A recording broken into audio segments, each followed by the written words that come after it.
Committee की बैठक हुई। संपत सरकार की गाइडलाइन से मनाए पर बहराइच जिले की तहसील कैसरगंज में आगामी ईद उल अजहा बकरीद को लेकर पीस कमेटी की बैठक थाना फकरपुर में संपन्न हुई। इस मौके पर अपर पुलिस अधीक्षक ग्रामीण क्षेत्राधिकारी वरुण चंद्र, उप जिलाधिकारी महेश कैथल व जिला पंचायत सदस्य प्रधान अन्य संभ्रांत नागरिक मौजूद रहे। इस बैठक में थाना प्रभारी एसपी त्रिपाठी ने बताया कि ईद के इस पर्व को शांतिपूर्ण रूप मनाएं और खुले में कुर्बानी के मांस को न ले जाएं। सभी को इस पर्व को मिलजुल कर मान्य भाईचारे के साथ एसडीएम महेश कैथल ने बताया, जिस तरीके से हजरत इब्राहिम के दिए हुए संदेश को और उनके बाते हुए मार्गों पर ही चलें और अपनी गंगा जमुनी तहजीब को बनाए रखें और सभी क्षेत्र के लोगों को नागपंचमी, रक्षाबंधन, ईद उल अजहा की हार्दिक शुभकामनाएं भी दी। बैठक में वक्ताओं ने बकरीद से संबंधित व्यवस्थाओं पर चर्चा की। मुस्लिम उलेमाओं ने कुर्बानी की बात कही, जिस पर अधिकारियों ने कहा कि सभी लोग कोविड-19 की गाइडलाइन के अनुसार नमाज अदा करेंगे। मस्जिद और ईदगाह में नमाज के लिए 5 व्यक्ति से ज्यादा नहीं होना चाहिए। इसके अलावा छोटे पशु बकरे पर घरों पर कुर्बानी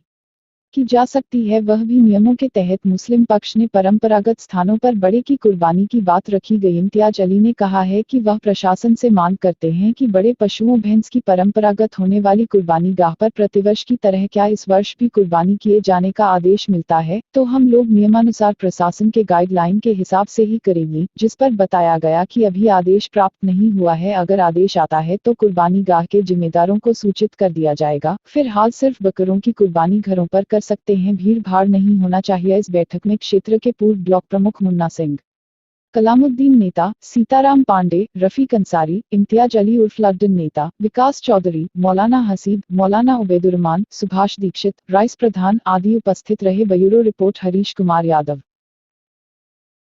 जो भगवान विष्णु ने जो है उनकी परीक्षा ली थी राजा मूलध्वज की, और उनको अपने पुत्र की बलि देने के लिए प्रेरित किया था। इसी प्रकार हजरत इब्राहिम साहब जो पैगंबर हैं हमारे, इनकी भी कथानक इसी प्रकार से मिलता जुलता है। मेरा कहने का मतलब यह है कि मूल रूप में सभी धर्म का सिद्धांत, सभी धर्मों का सार एक है। समस्याएं कहाँ आती हैं? समस्याएं जो आती हैं वो कर्म कांडों में आती हैं। समय के साथ एक जो है कोस कोस पर पानी बदले 4 कोस पे पानी, जो हम लोगों की रीति रिवाज है। अभी बगल में आप गोंडा में जाएंगे, वहां भिन्नता मिलेगी। आप बाराबंकी में जाएंगे, भिन्नता मिलेगी।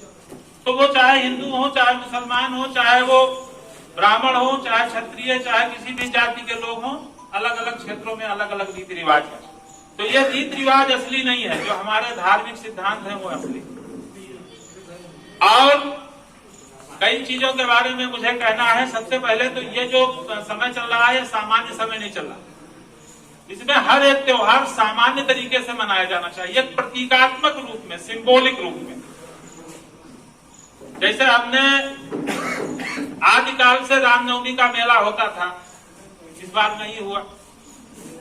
देवी पाटन बगल में आपके है, वहां मेला नहीं हुआ। उसके बाद में रमजान शरीफ का महीना था, तरावियां होती थी और सामूहिक नमाज होते थे, नहीं हुए।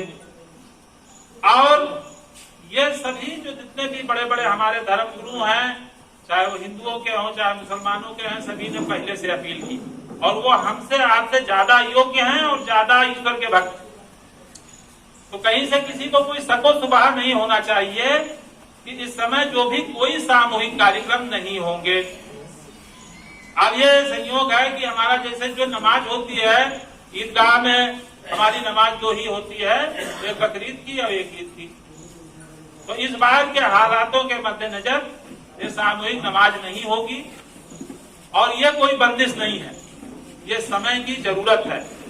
खुद हदीस में इसका उल्लेख है कि हजरत मोहम्मद साहब ने भी कहा है कि जब महामारी की सूरत हो तो लोग एक दूसरे से अलहदा होकर, अलग होकर और दूर दूर रहें और आपस में जो है ताल्लुकात कम करते हैं।